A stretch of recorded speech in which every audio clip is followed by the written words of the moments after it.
Oh my goodness. Oh my goodness. Welcome to another Eurovision for Real podcast episode.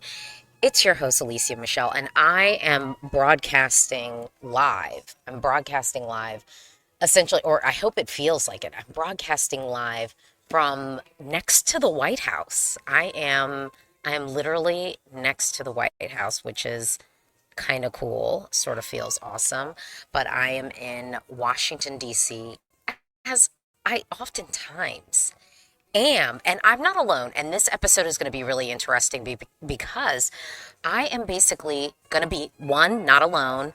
And we're going to be talking about national selections. And we're going to be talking about like what makes a good national selection, what elements make a good national selection. And as always, you already know.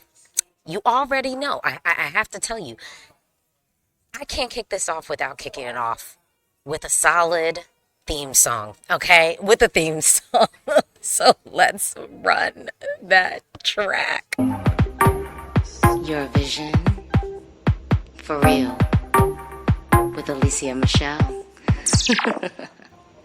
Oh my goodness, it's so good to be here. And okay, I'm just gonna not bury the lead. Who is joining me today? Shout out yourself. Hello, hello. I'm back. It's Augusto again, saying hi from the sunny Dominican Republic. It's Okay, sunny on the day we're recording you have to break this. down what is the weather like today, because I will just tell you today in DC is supposed to be like the coldest day we've had in almost a year, and I will tell you it feels like it. So go on Augusto, rub it in, tell us how beautiful it is in the DR. So Santo Domingo today is like chilly. It feels chilly, but it's also very sunny outside. It's bright and sunny outside. So you can easily go to the beach outside of town and dip in the sea, have fun, or have a cocktail at a beach restaurant and have a lot of fun because it's only Okay, chilly, but it's very sunny. Okay, but now you're getting outrageous talking about we can go to the beach because I love a beach. Okay, but let's talk about this. We're going to be breaking down Eurovision national selections and kind of the elements that make a national selection good, strong, exciting. And it's interesting because I think before we even get into this, I'm gonna have to do a little plug. Hey folks, there's so much misinformation out there on women's health, fibroids in particular, especially for women of color. You don't have to subscribe to the fake news. You really, really don't. Do your research and connect with the physicians like Dr. Will at Horizon Vascular Specialists. Visit horizonfibroids.com or get connected to Dr. Will on IG at fibroiddoc_MD, and the information will be in the description of this podcast. Okay, but no, we've got to break down like when it comes to national selections. So, firstly, Augusto, are you team internal selection or are you team national selection? Thinking broadly, where are you at? I'm more team internal, ironically. Do I enjoy national selections? I do. Do I follow all of them? I can't. I don't have the time or the patience. But Preach, I'm amen more on that. I'm more team internal because internal selections in several occasions have provided us like very well curated, very well thought out executions. Let's just go back to our most recent winner, Nemo. It's an internal selection. Look how fantastic and beautifully executed everything was. Not all national selection platforms allow artists to have such creative freedoms, but the only good positive thing about the national selections that go public is that delegations can test out staging ideas and staging concepts that they can later accommodate or upgrade towards Eurovision. That's one of the pluses, besides the exposure that a public national selection gives to artists that participate in it. But I'm team internal overall. It's interesting because I've been wrestling, especially knowing that we were going to kind of break this down. And folks know there was like maybe what, a 3 year period where I took a break from national selections where I was like, I'm not going to watch any of them. I'm not going to follow them because I really just don't want to allow maybe that feeling of, oh, I'm so bummed out. My favorite didn't win the national selection. And there have even been times where I would say, there were songs that won that weren't bad, but the whole time during Eurovision, I'm just like, yeah, but what if we would have had this? What if we could have had this? And then I live in the woulda, coulda, shoulda instead of reality. Okay. And, I'm all for a little bit of like Eurovision delusion. We've all been susceptible to a little bit of Eurovision delusion, but this is a delusion that I can control. You know what I mean? This is a delusion that I don't have to, experience like in the real. And so I will say, like, I didn't mind my time period when I didn't follow the national selections. I'm actually thinking to, like, this year I'm going deep in, but next year, I might take a step back. Like next year, I might try to have that cleansed Eurovision view. Because I will say, like, I felt like those years that I didn't follow the national selection, I was kind of more hype for the big show.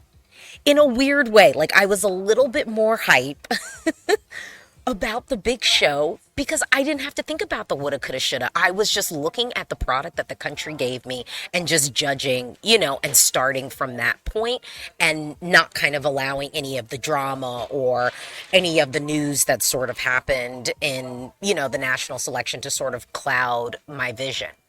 But I do think overall, I like an internal selection. I do think it gives you the opportunity to cultivate and sort of think really thoughtfully about an experience. The other thing is, and I mean, it's funny because I'm right next to the White House in America. We just had an election.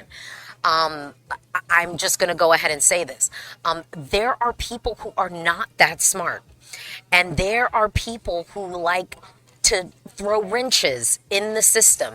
And I would say my one critique of a national selection is sometimes your voting public of your national selection does not care about Eurovision. They're not thinking about the competition that this artist is going to have to face once they are at the big show. And what that can result in is point blank, non-optimal, entries being selected at the national selection level. And then when we get to the big show, everyone's like, oh my gosh, why didn't we do as well as we thought we did? And it's like, because your voting public didn't maybe realize what the competition or the level of competition was. Not to mention we've now had, folks who want to look at Eurovision as fun, and they don't necessarily need to have some deep, well executed song with like a perfect vocal moment. And I'm not even saying that that's right or wrong. It just is, it just is sort of a thing. And I do wonder I do wonder if it's like it's like, I think us in the bubble, like we're kind of like, we hate when that happens, but I don't think it's inherently bad because sometimes, we can be a little bit, I don't want to say, but like pretentious maybe, like Eurovision pretentious where it's like, this isn't quality, this isn't, giving me this. But I think Eurovision is done best when we do have variety. So I don't mind a couple of fun acts. Like, I really, really don't. I think there's a time and place for everything. And I think, when we've got the variety on the stage, that's the thing that should be praised. But it is a bummer, in particular, when you look at a national selection and you experience an entry that is screaming winner potential for the big show, and then it just doesn't make it through. So that is my one critique of the national selection model, but I'll co-sign you on the fact that I love the fact that a national selection offers us the ability to,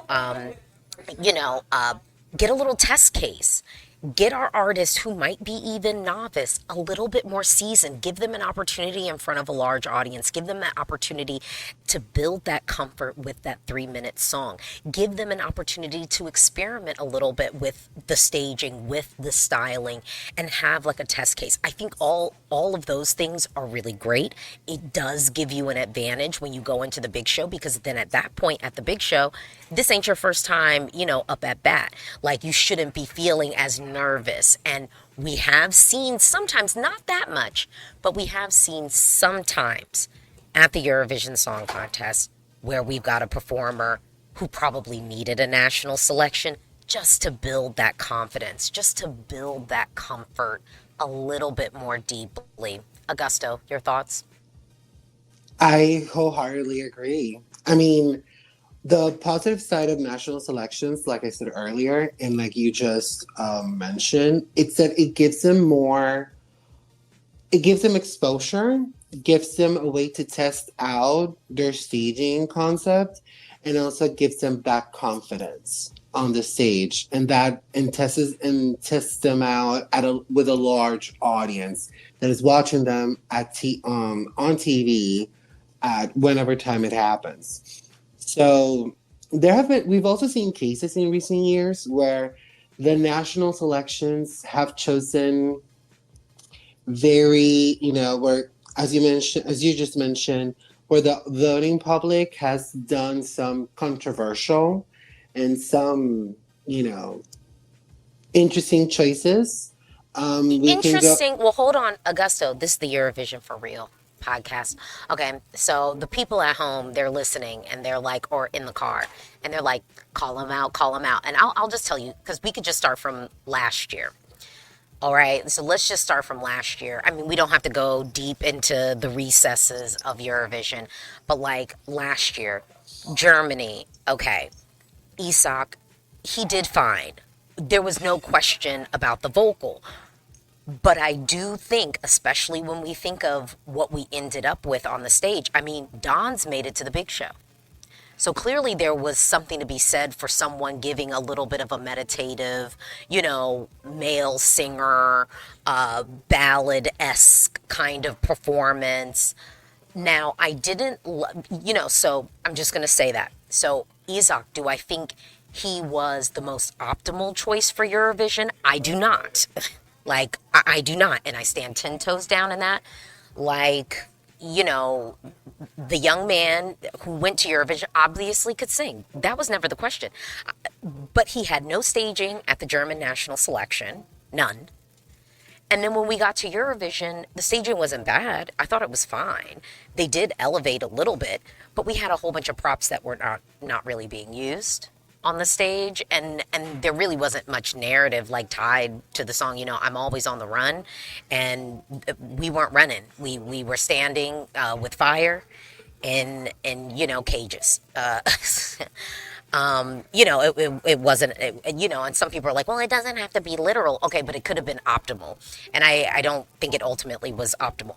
I think the song ended up doing well enough, but it's like, is well enough good enough when you had something that could have been going for the gold? So that's one. Second thing, Hera Bjork, Iceland, Sambakepnin. The song was DOA. It was fine. Was it sung well? Yes. I mean, if you look at the national selection, I thought she looked beautiful. The staging was great. Obviously, she's a seasoned performer, so the vocal wasn't bad. But, Wild Wild West, Wild Wild West, it wasn't Wild Wild West, but the Western Yeah, song, that Bashar. Bashard's song. Yeah, Yeah, Bashar's song. Like, I mean, my top played song of the summer, well, not even the summer, because I think I listened to it more in September. I can't remember for my, it wasn't Spotify rap, because y'all know I don't really Spotify. But I don't have a membership. I'm not paying the membership to listen to music. But in my Wrapped, Shabuzi, you know, sort of country, and I think we know this, that country music has gone global. So imagine at Eurovision if we could have had a song that was giving a little bit of that essence of like kind of that Western feel. And no, it's not necessarily something new, but we saw, what was his name? Stefan from Estonia with his Hope. Yeah, That's yeah. So like, Estonia. yeah, Estonia. Estonia Didn't I say 2022. Estonia? Didn't I say Estonia? Probably I lost you for a minute. Okay.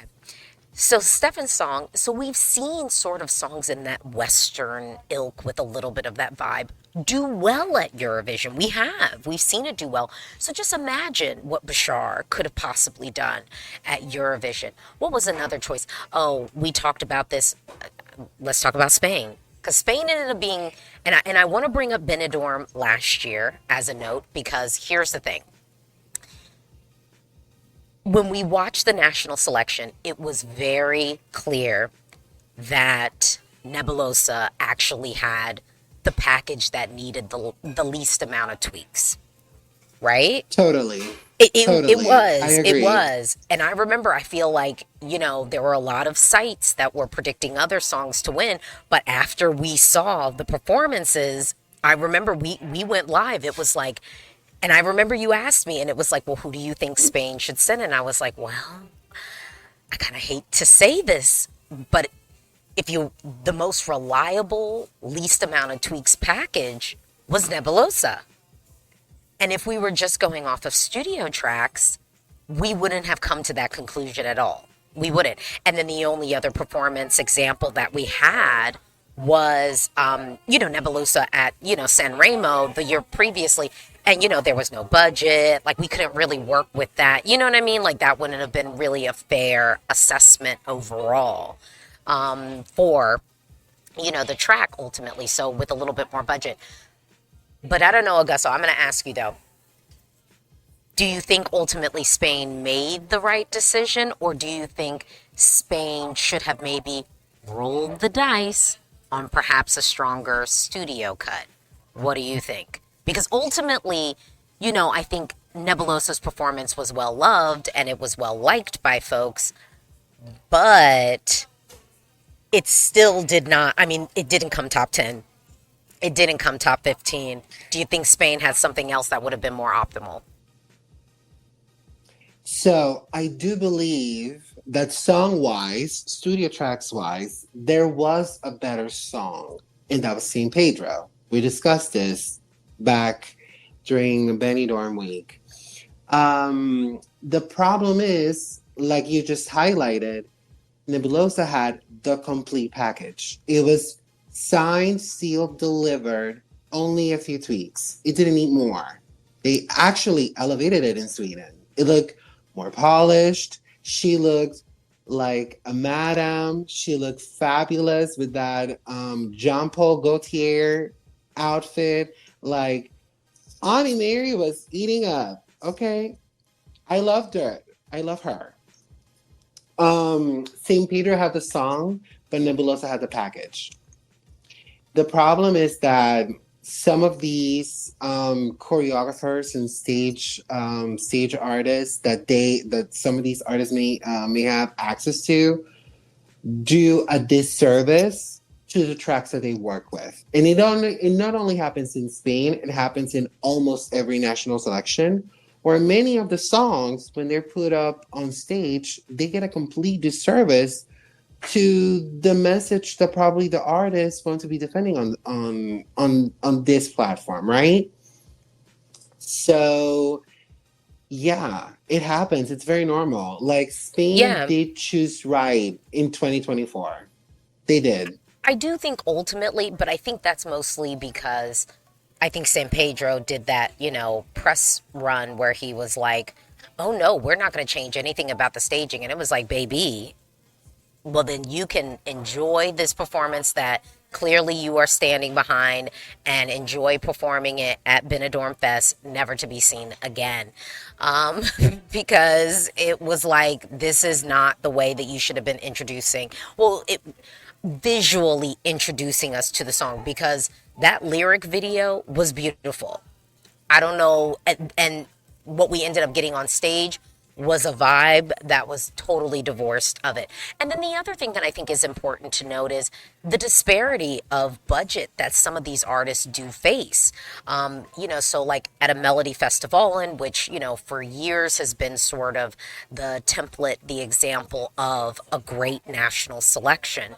what happens is everyone gets sort of the same budget from the broadcaster to work with. But then if you are a seasoned performer, if you are not like a debutante, if you've got, major label backing, you're going to have a little bit more money to work with.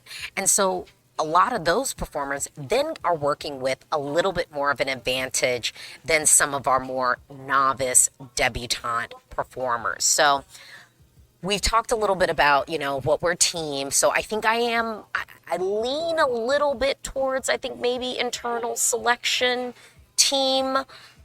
But I think you asked me on a different date. Like I might be more like I think I'm like a 50-50 for the most part. And maybe one day there's like 5% that edges out and then I take it away and go there. But I'll tell you, one of the elements that I think a good national selection has, and I'm going to just start off and say it, is an international vote. Is allowing, I or agree. like an international vote. I'm not saying an international jury because those end up being kind of arbitrary selections of individuals that maybe all should not be participating.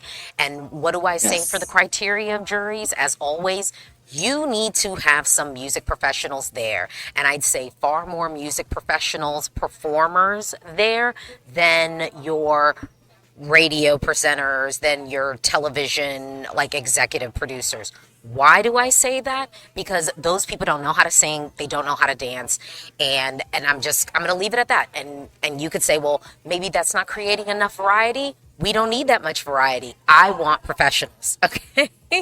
But I do feel like if we're talking, about how to pull people in and get a gauge on how your entry might perform at Eurovision, because now Eurovision does have an international jury. I mean, there's obviously it's a televote from across Europe. I just think you're setting yourself up for failure if you sort of eliminate that option, mostly because now you really don't know how people outside of your country are going to respond to the entry. And I'm gonna inoculate a little bit against the people who are like, yeah, but it's a country's national selection. They should be able to dictate it, blah blah blah. I I actually don't necessarily disagree with that thinking in theory. If you don't want to win Eurovision, then go for it. Do a beautiful national selection for your And country go for that, it. yeah, and that introduces that artist in your, or showcases that artist that may be big in your music scene already, or maybe on the cusp of becoming big in your music industry. Cool. You know what I mean? Like I totally get that theory. But if you are trying to win the Eurovision Song Contest and you have the ability to get this tiny little preview into how you might do on the big stage, why would you not do that? So that's my first thing that I would say. Augusto, is there an element, maybe different from mine, that you feel like, oh, no, no, no, I really feel like a national selection has to have, like, that's a good one, has to have this? I think that a good national selection, especially if public, needs a good balance between juries and televotes.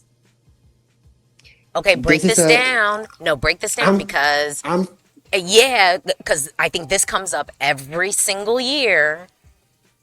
Yep, okay, go for it. I need to throw a little bit of shade towards an Iberian country's national selection because their televoting is extremely disproportionate, doesn't make any sense, and it's the worst part of the voting. Not even the jury, because their jury system is actually mixed. Out of the 18 people they pick, it's half internationals, half locals. The international criteria, I agree with you. It should not be heads of delegations, should not be TV producers, Come on, preach it. Preach it. um, should not be scenographers, none of that. Should be like actual musicians or even former contestants. We I'm can cool with that. bypass that. Yep. But no heads of delegations, or not even renowned bloggers and content creators like you and me. I agree We with you on shouldn't that. be I we shouldn't agree. be in the mix because their picks can be very biased and very controversial. There Yeah, are cases yeah. with several websites to keep it cute. But when it comes to televoting, it needs to be proportionate to the points that the jury awards to the entries that participate in the final. We need a 50-50 proportion, or beautifully 60-40 to give more power to the people. 60-40 sounds cute. Some cases like Malta, for real, it's another jury. Seriously, you're wasting people's money to do that. And they've done it for several years. It's wackadoodle. Another country whose system is a little disproportionate, in my opinion, is Sweden's. Ooh, okay, It okay. doesn't feel proportionate because I do feel they need a larger jury so things can balance out a little bit and there's more points to spread out.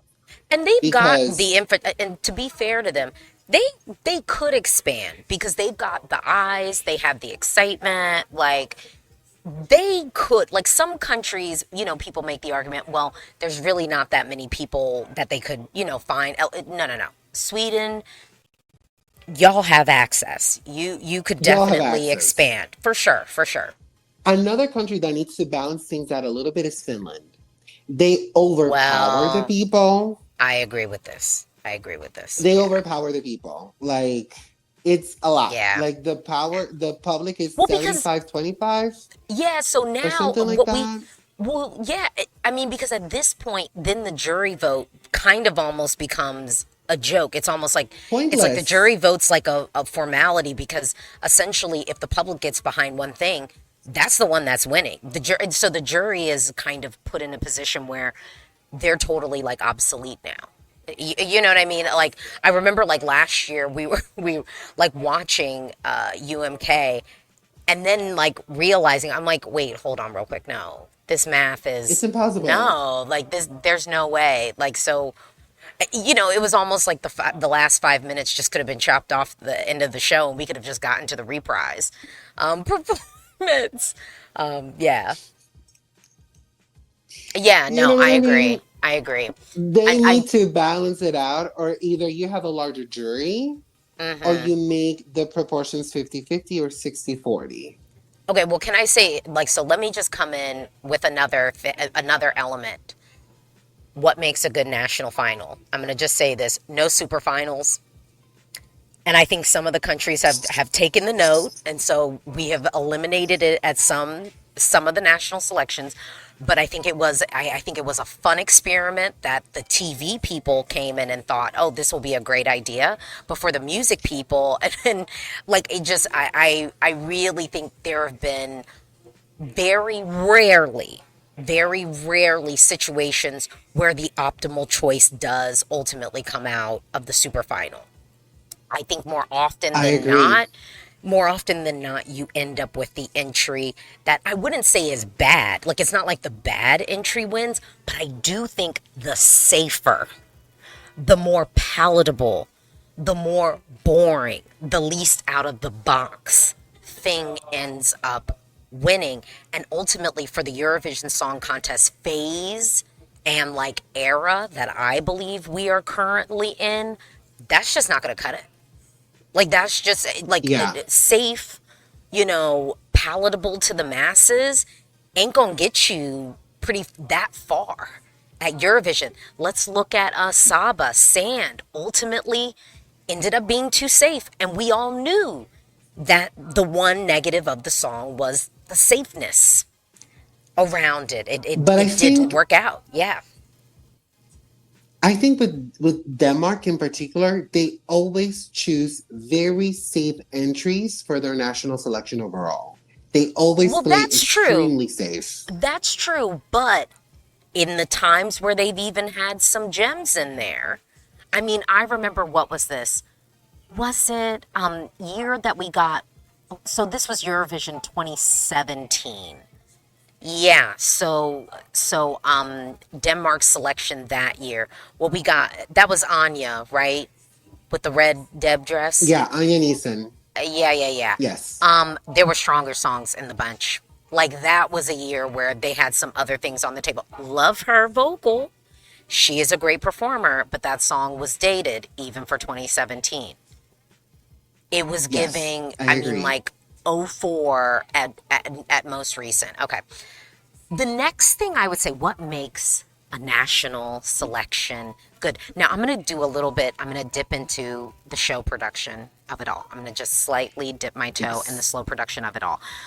I think a good national selection has really good, thoughtful, like like the artists that we see competing collaborations, which I feel like we used to see early on. Like if you go back and watch some of the Melfest performances early, where they had some of the performers singing with each other, like where they were performing things that weren't just their song, is kind of what I'm getting at. Because it gives you an opportunity to see the potential of the artist, to see a little bit more of their charisma outside of it. And so much of Eurovision now is, yes, it's the Eurovision Song Contest, but we want to see the charisma. We want to see that this is an artist that, really has stage presence. And if they're only performing like those 3 minutes, you can hone into it and you can know it. But if you've got an opportunity to sort of see the artist in a different setup, and I think it's an advantage for your debutantes, the folks that we maybe have not seen perform in this way, so then you get a little bit of variety in the way that you can see them fully. So that's just like a showpiece thing. And then the next thing I would say, maybe controversial opinion, I don't really need that good of hosting at a national selection. Eurovision, I care about it. But the national selection to me, like, I don't have to have like a bomb host for me. Condra, what do you think, Augusto? You can disagree. I'm just saying, I don't necessarily, because really for a national selection, I am deeply not there for the show. Like, I am deeply going in, like, I'm trying to see these artists. Like, I love when they do the little skits of, like, where you can see the artist kind of having fun, where you see them doing like the rehearsals and preparing. Like, I love stuff like that. Like, I don't need, Petra hosting Melody Festival. Like, I don't need Petra level hosting. I want to see the artist in as many different facets as I possibly can. That's what I'm there for. Here's one aspect where I low key disagree with the hosting part. Some countries have used their national selections as testing platforms for a potential Eurovision host. Uh-oh. Best Oh, that's example, we right. got it That's right. recently, Spain. One of their hosts for Benidorm 2024 was Ruth Lorenzo, their 2014 entrant. Where we had her, Junior Eurovision That's right. 2024. That's right. And in the future, if Spain wins and she's up for the gig, she's going to be presenting Eurovision for Spain whenever they host it. If she's up for Oh, the gig. okay. But So, I'm saying I like, mean, but I guess what I'm saying is I don't need them to be good. You know what I mean? Like, I don't need them to be super seasoned. Like, I don't mind us using it as a test ground to see, like, oh, do you have potentially the chops? But I'm not hopping into the national selection to learn all about my host. And there have been some years in particular, like, I think Melody Festivalin has done it, where it's like, I'm seeing performances, like multiple performances from the hosts and skits and stuff. And I'm just saying, I don't really need that. I'd rather have my performers like doing the skits and doing sort of the showgirl pieces. Like, I don't need my host to do it because in some ways I feel like it can, doesn't always, but it can pull focus. And oh, I and agree. it's like y'all aren't competing. Like I came for the contestants. I came for the I performers. don't I don't think that the presenters being on the skits is a very common practice though at large. I know that That's true. Sweden Yeah, that's true. has done it mostly. They've done it plenty of times. But in Yeah. other countries, I don't think that's very common. It's very much like you said, But like they're just there presenting the show and keep it some going. people watch Melfest and like to pull ideas. So I am here to let y'all know y'all don't have to do that. That's true. Y'all don't have to That's do true. that. I don't need it. I don't need it. That's true. Here's the other thing. Good national selection. I'm gonna an element, quality over quantity. some of these national selections, and I'm going to tell you, we just recently had one, Montenegro, with Love Boo Boo, too many songs. Too many songs, too many songs. For years, and y'all know I love Pesma. I do love them, and some of the quantity has maybe lended them to having more opportunities to shine on my personal playlist. So there is that, but there have been a few years at PZA as Serbia's national selection that it is like, why the hell do we have this many songs? We could have had 10 or 15 and called it a day. And then, because I do think sometimes when if you go for the quantity over the quality, it can lessen the overall quality and sentiment that outside folks have of the selection, which then drives down the momentum for your eventual winner. It drives down the interest from external folks for likely tuning into the show. Yeah. What do you think? Which there are examples where the quantity doesn't impact the quality that much. A good case of it is Sweden. Some years, the quantity and the quality have been in hand. We've got a good amount of That's songs. true. That's true. The good amount of sounds with a good amount of quality. Yeah, but don't Some other everybody have it years, more like that. recently, But everybody don't have it more, like that. but not everybody has it like that. Benny Dorm has kept it cute. They haven't surpassed 20 in 4 years.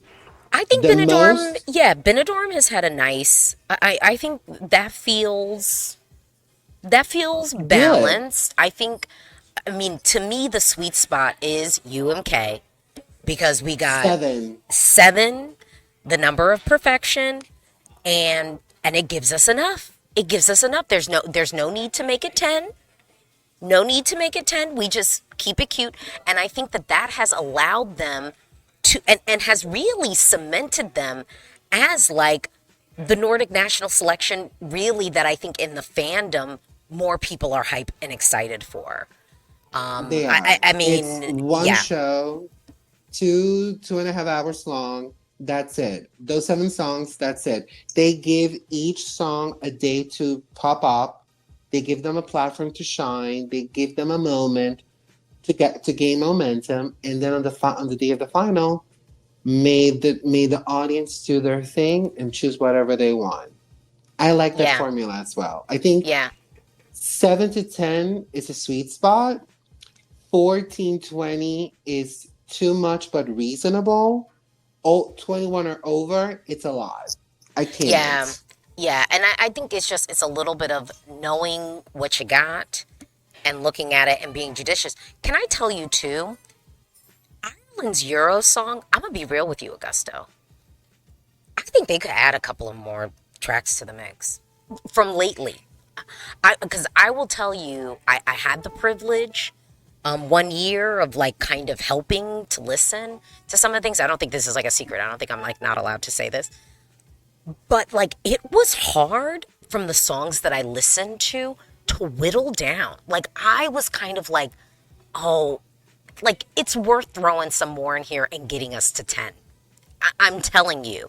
Just because I think sometimes too, the small number can even make some folks go, oh, was there not anything else available? And for Ireland's case, because their recent track record, sans, Bambi, pre-Bambi, the recent track record was not that strong. And Yes. and I think, you know, so then there was already this perception of there isn't enough quality coming through. And when I tell you that year of listening to the tracks, like obviously I had Bambi on my list because I was like, this is just the stuff I like to listen to. But also I think this could be really interesting. Like I would want to have this artist in the mix.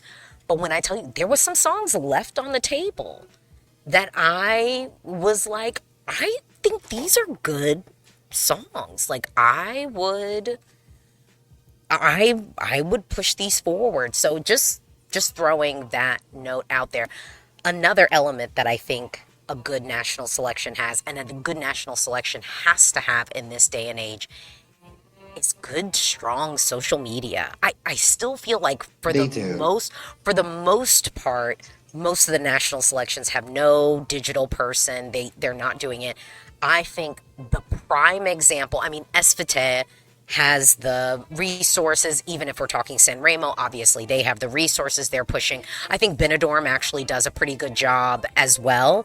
But to me, the prime, like, pièce de resistance example, UMK, their I social agree. media is amazing. The interviews, the videos that they do of the artists interacting with each other, like just the flow of content, how they even introduce the artist. And then I will just give an honorable mention, at least for the graphics, the like look and feel. Pazza.